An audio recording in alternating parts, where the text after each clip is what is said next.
Greetings from Toronto. Great to see all you guys. Hey, good to see you.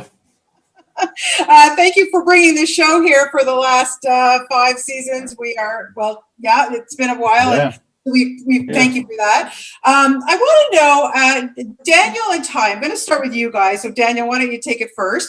Okay. You guys have given us these, amazing novels. I don't know how you do it and how you get it all into the show. How instrumental to the success of this show has it been staying so close to the source material?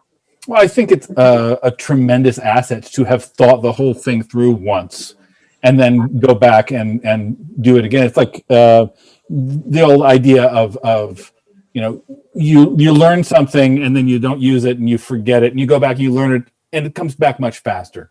Yeah. We have that experience with the story. We've been through this story. We've been through it in great depth. And then we come back to it again. And there's all of this world building, all of these logical discussions and world building conversations that we've had before that we have to draw from now when we're getting the writer's room. I think it's a real step up. May I interject one thing there? I just have to tell the story because early on, when I was brought onto the show, I got a note from an executive saying, "Don't feel like you have to stick to the book. Just, if you don't want to, just kind of just throw it away." And my response was literally, "But I like the books." Well, yeah. That's why, and a lot of people like the books, and the books are carefully thought through. So why would I want to throw that out? And it's a weird mentality in Hollywood sometimes. It's the first thing you do. It's like you buy the title and throw everything away. Yeah. Oh, no. Yeah, I mean, when I find demented. Yeah, exactly. When I read a book and I know it's being transposed into a series or a movie, I want it to stay as close as possible. I mean, Ty, how do you feel about that?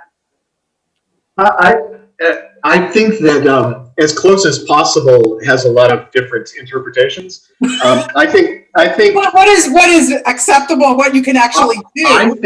I think more than anything, the spirit of the story. What was the story trying to say? What was the intent of the original project?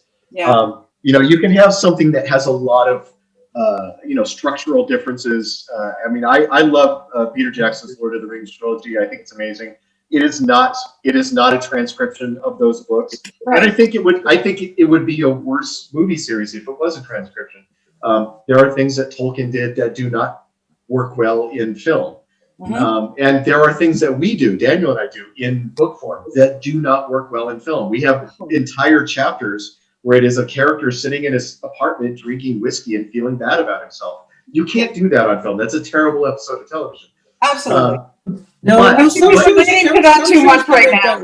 Some shows can make that work. I guess some shows can. But what we can do is we can dramatize a person who is find ways to dramatize that they do feel bad about themselves, that they do feel like they've lost their way, and do it in a way that's interesting visually. And then I think you capture the spirit of what the character in the book was trying to show, while maybe not doing a straight, transcription of what the book was. And I think that's what we as a team are always aiming for. Yeah.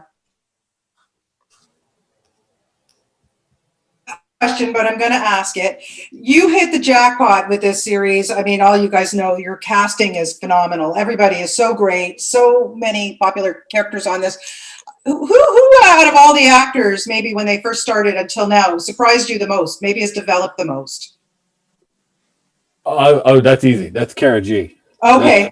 Kara came in. We didn't know at that point really who the show drummer was going to be. And then this actor came in and she inhabited it. And ever since then, show drummer has been getting bigger and bigger because people loading more stuff onto Kara because she can just carry it. Yeah. Kara was a bit of I'm sorry, go ahead, Ty. I was just gonna say I've got a different one. From season 1 casting, I think one of the big question marks in season 1 casting, not question mark as in we didn't know what we were doing, but question mark as in we were taking a little bit of a risk, is Dominique Tipper had not done a ton of stuff before she did The Expanse.